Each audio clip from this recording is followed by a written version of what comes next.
ઈ કરશે તો ચલો બે ઢકલો આખી લાઈન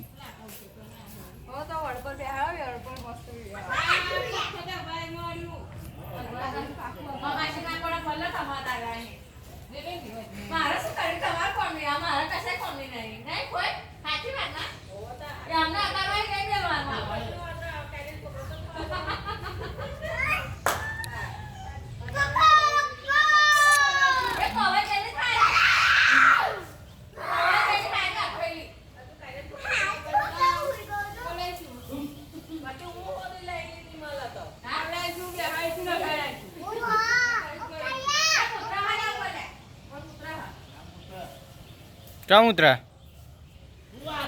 અલ્યા ઉપર ને એક લોબી ઉતરે પતી ગયો